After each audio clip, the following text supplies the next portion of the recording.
Hello friends, स्वागत है आपका मेरे यूट्यूब चैनल में लर्निंग विद लक्ष्मी में। तो प्लीज़ फ्रेंड, आप मेरे यूट्यूब चैनल को लाइक एंड सब्सक्राइब ज़रूर कीजिए।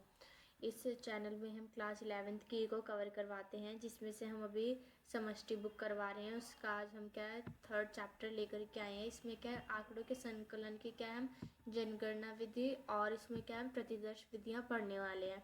ठीक है, तो इसमें क्या है यानी कि आंकड़ों को इकट्ठा करने की, यानी कि हम आंकड़ों को क्या इकट्ठा कर सकते हैं 2 विधियों से। ठीक है, क्या मतलब कि जो आंकड़े रहते हैं उनको इकट्ठा कर लेते हैं ना, तो फिर इसमें भी क्या है यानी कि इसमें भी इनकी जांच की जाती है। तो उन्हीं के हिसाब से क्या इसमें 2 विधियां में बता रखी है, जनगणना विधि और प्रतिदर्श विधि।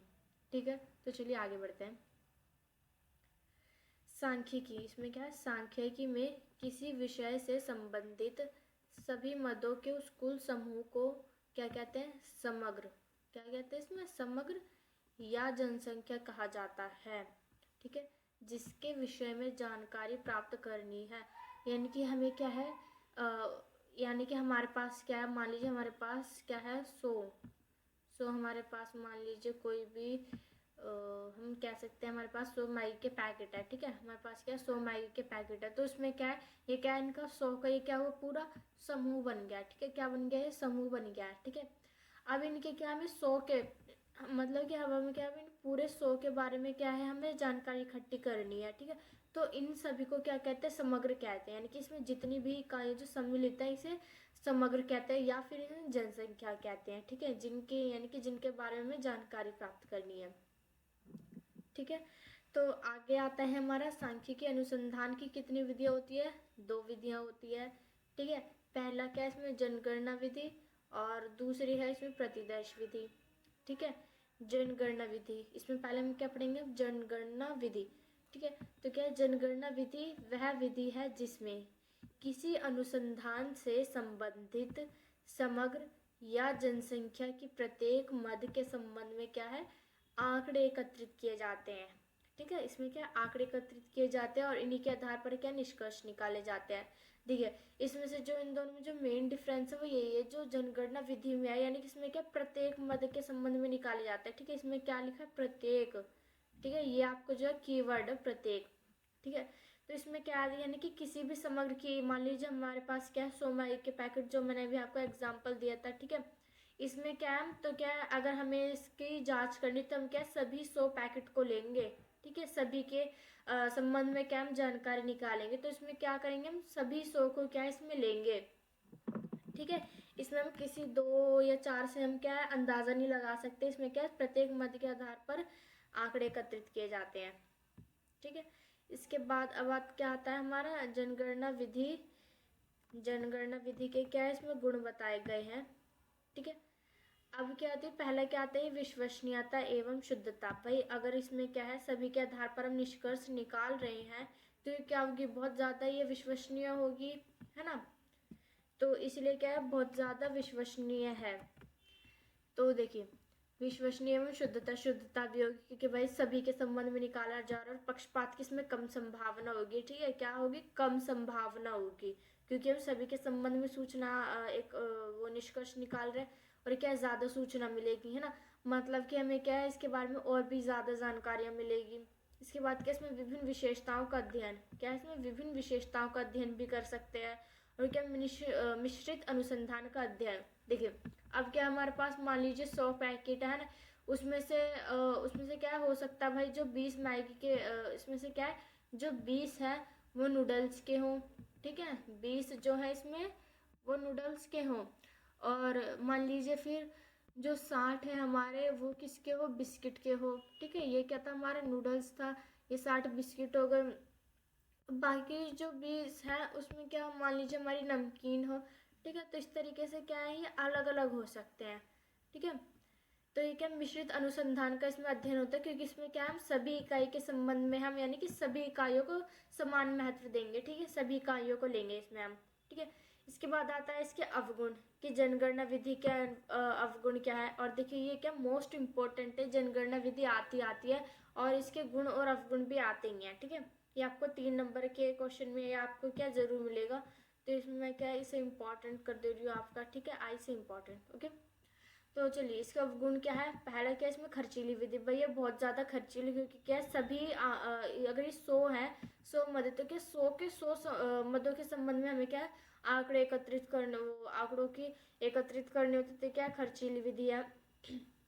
और ये क्या इसमें भाई अधिक मानव शक्ति लगती है इसमें, ठीक है। और क्या विशाल अन्वेषण के लिए अनुपयुक्त है, क्योंकि भाई ये क्या बहुत ज़्यादा अगर जो बड़ा क्षेत्र रहेगा तो उसमें क्या है इसमें बहुत ज़्यादा टाइम भी लगेगा। और देखो है ना, क्योंकि भाई हम क्या सभी एक एक करके क्या हम सभी के संबंध में, यानी कि हम क्या उनकी सूचनाएं निकालेंगे, तो भाई आज तो बहुत टाइम ही लग जाएगा, है ना। तो ये क्या है इसलिए ये उपयुक्त नहीं हो पाती, इसलिए क्या छोटे से क्षेत्र के लिए ये सही रहती है, ठीक है। उसके बाद अब आ जाता है हमारा प्रतिदर्श विधि। क्या आ जाता है प्रतिदर्श विधि। तो देखिए प्रतिदर्श विधि वह विधि है जिसमें क्या है प्रतिदर्श अर्थात, क्या है प्रतिदर्श अर्थात किसी समग्र का प्रतिनिधित्व करने वाले छोटे समूह से संबंधित क्या है आंकड़े एकत्रित किए जाते हैं, ठीक है।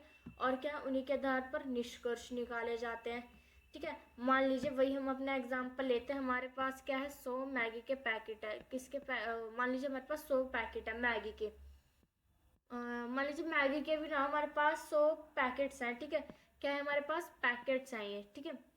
अब इसमें से क्या है 100 में से क्या है हम केवल 10 ही पैकेट्स को लेंगे, और 10 ही पैकेट्स को लेंगे अगर वो 10 सही है, ठीक है। अब इसमें क्या अगर वो 10 पैकेट सही है तो हम कह देंगे कि ये बाकी के जो 90 पैकेट है वो भी क्या है अच्छे हैं। और अगर मान लीजिए 10 पैकेट मान लीजिए इनमें कोई खराबी निकल गई, है ना, इनमें कोई खराबी निकल गई, तो हम कह देंगे भाई जो बाकी के जो 90 पैकेट हैं वो भी क्या होंगे खराब ही होंगे, चाहे वो अच्छे ही क्यों ना हो, ठीक है। तो बाकी के 90 पैकेट भी क्या होगा खराब हो गए। तो इसमें क्या है यानी कि जो 10 ये जो पैकेट थे ये क्या है इनका प्रतिनिधित्व करते हैं बाकी के 90 पैकेट्स का, ठीक है। तो इसमें मैं आपको यही समझाना चाह रही हूँ कि जो एक जो छोटे से समूह क्या है, ये क्या है छोटा सा समूह क्या है बाकी सभी जो मध्य है उनका प्रतिनिधित्व करता है। तो प्रतिदर्श में क्या है केवल कुछ ही इकाइयों को लिया जाता है, लेकिन जो जनगणना विधि थी उसमें हमने देखा ना उसमें क्या है सभी इकाइयों को लिया गया था। क्या लिया गया था सभी इकाइयों को, ठीक है।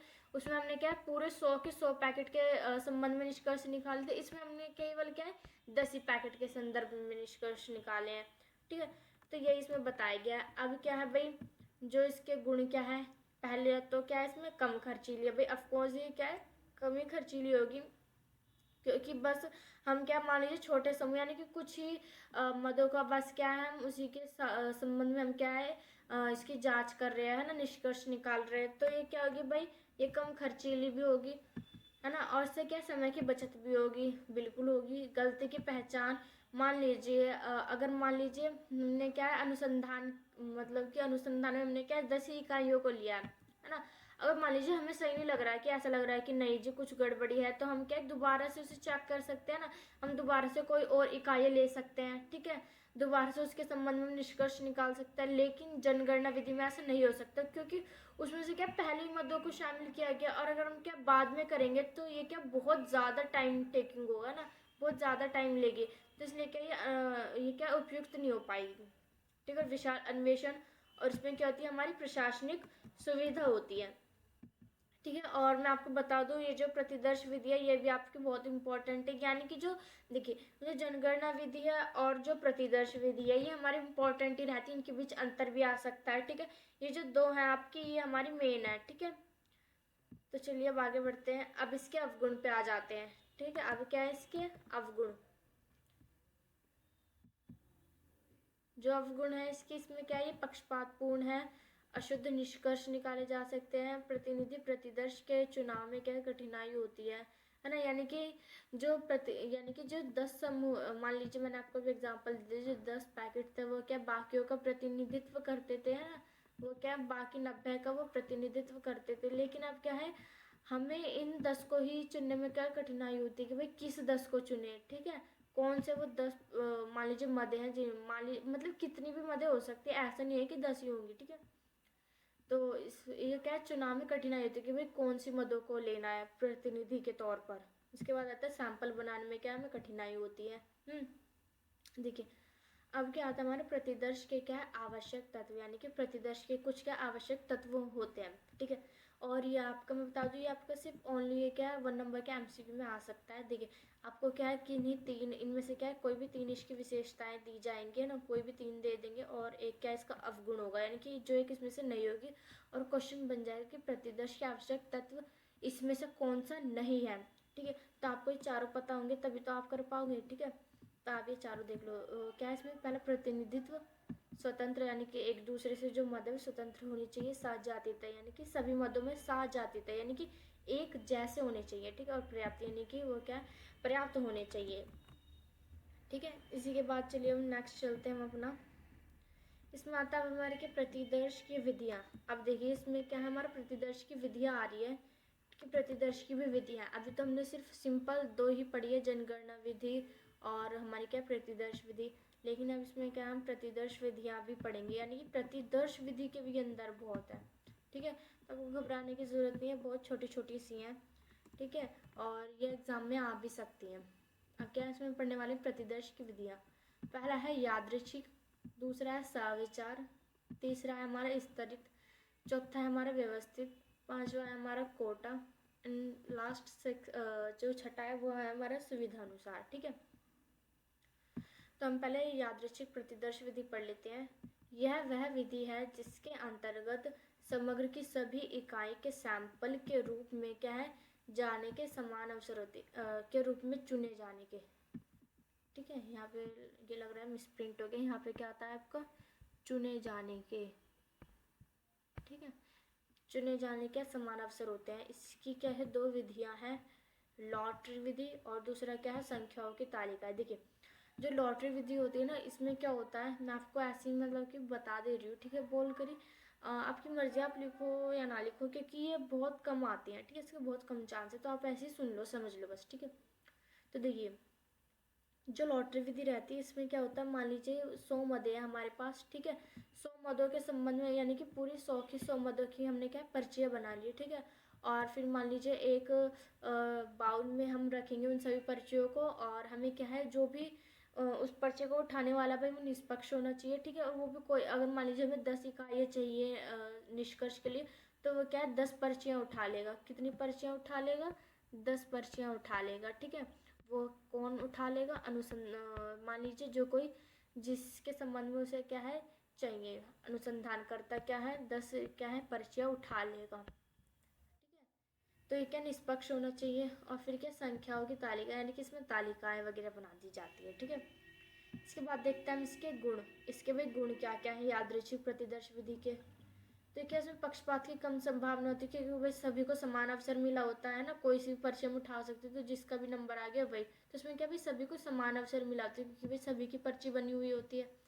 उसके बाद इसमें समग्र की सभी इकाइयों को चुनाव का समान अवसर मिलता है, ये मैंने आपको पॉइंट बता चुकी हूँ मैं आपको। ठीक है, तो इसमें क्या है, यानी कि इसमें यही है कि सभी लोगों को, यानी कि जितनी भी इकाई उन सभी को क्या समान महत्व मिलता है, समान अवसर मिलता है कि इसके प्रतिदर्श के रूप में चुने जाने का। ठीक है, और इसके बाद है हमारा क्या अगला सविचार प्रतिदर्श। ठीक है, सविचार इसमें यानी कि हमें क्या इसमें अपने विचार के अनुसार हम हमारे अनुसार, यानी कि हमारी मर्जी हम किसी को भी इसमें क्या है प्रतिनिधित्व कर सकते हैं, यानी कि किसी को भी प्रतिनिधि बना सकते हैं बाकी इकाइयों का। ठीक है, तो देखिए इसके अवगुण क्या यादृच्छिक के प्रतिदर्श का आकार छोटा होता है या अनुपयुक्त है। ठीक है, यानी कि ये छोटे क्षेत्र के लिए उपयुक्त नहीं है। अब आता है हमारा सविचार प्रतिदर्श। यह वह विधि है जिसके अंतर्गत अनुसंधान करता क्या समग्र में से अपनी इच्छा अनुसार प्रतिदर्श के रूप में ऐसी इकाइयों को चुनता है जो उसकी राय में समग्र का क्या प्रतिनिधित्व करती है, यानी कि वो क्या है अपनी मर्जी से। तो इसमें क्या भी भेदभाव हो सकता है ना।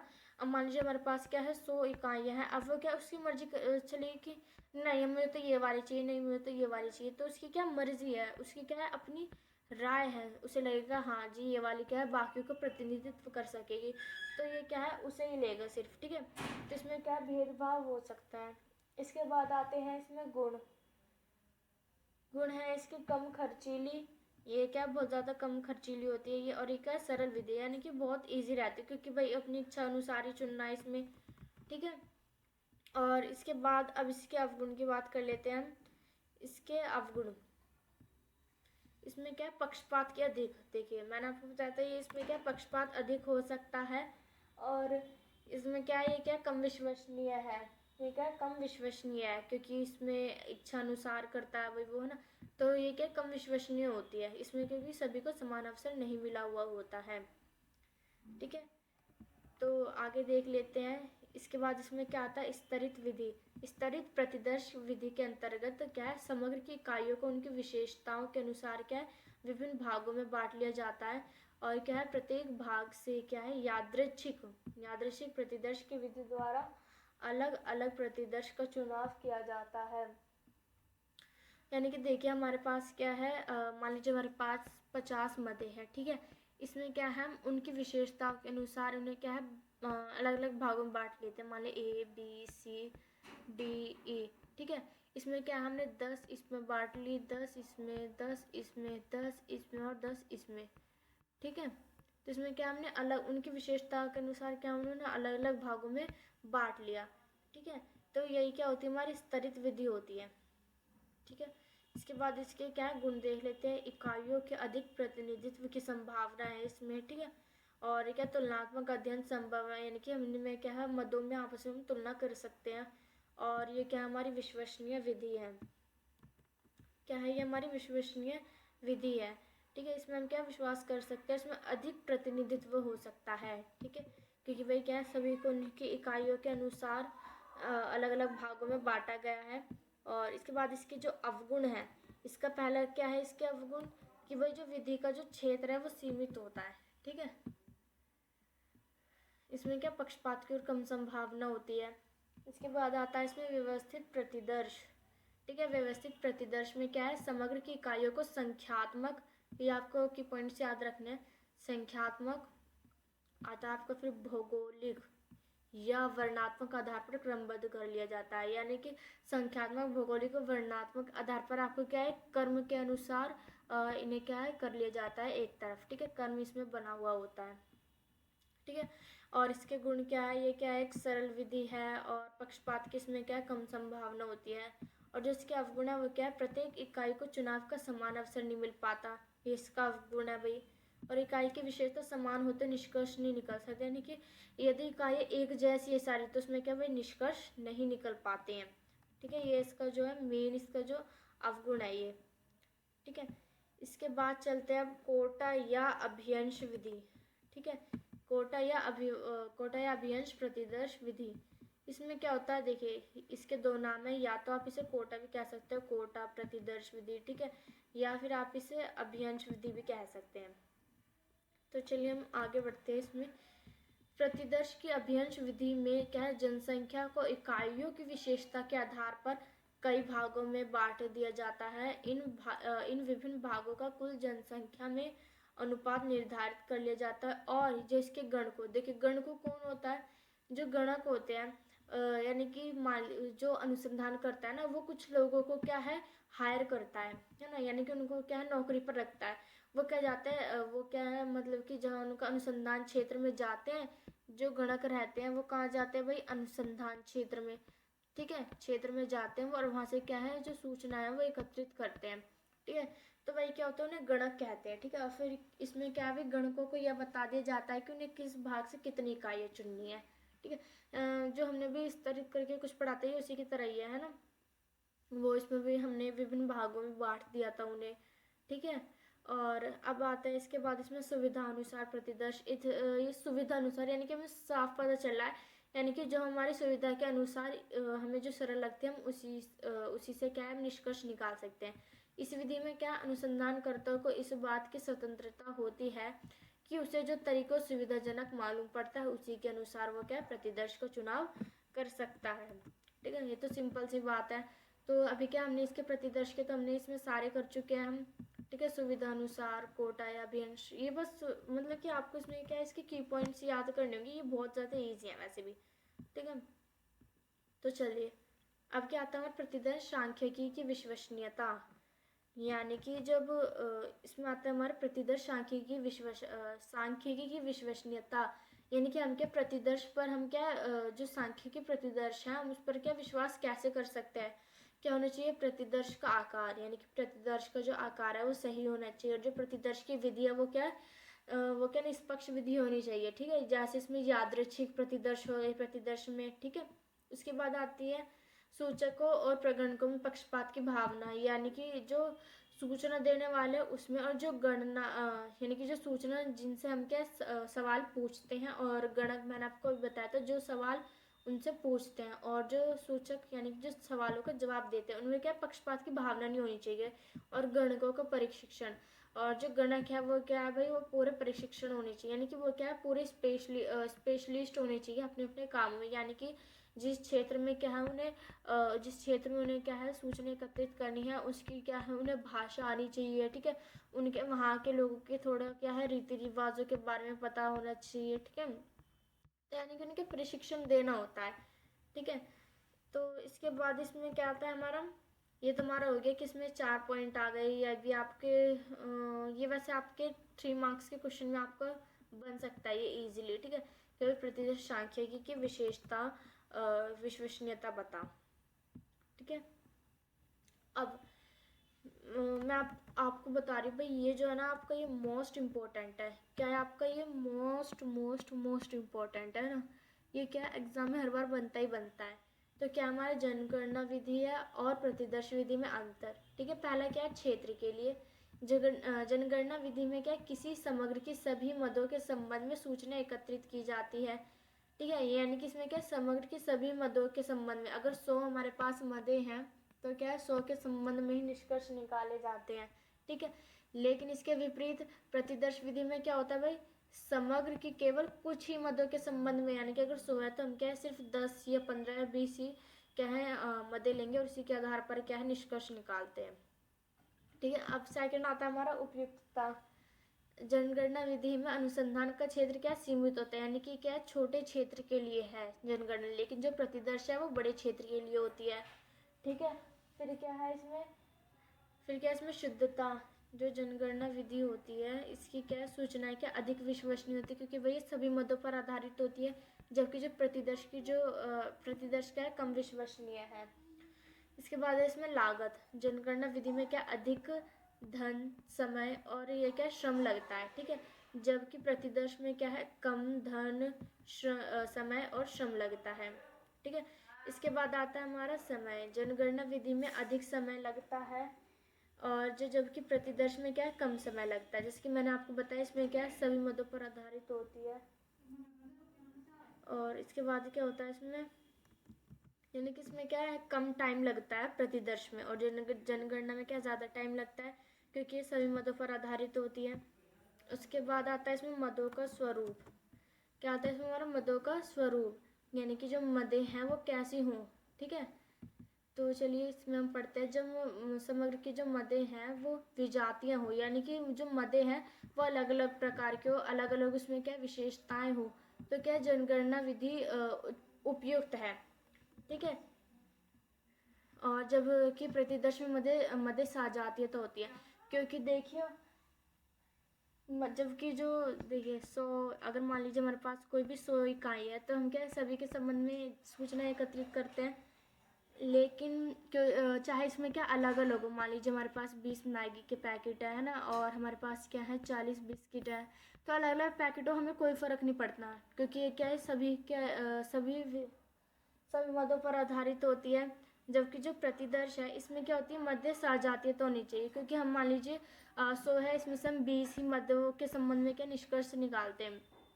तो क्या अगर अलग अलग सारी क्या है, मान लीजिए इसमें क्या है पूरे जो 100 के 100 पैकेट है वो क्या मैगी के ही होने चाहिए। ठीक है, मैगी के ही होने चाहिए। अगर उसमें से भी क्या है 60 मान लीजिए आपके मैगी के हो गए, या फिर है ना, अब बाकी के 40 मान लीजिए इसमें ये हो गए, तो क्या है ये सही नहीं हो पाएगी।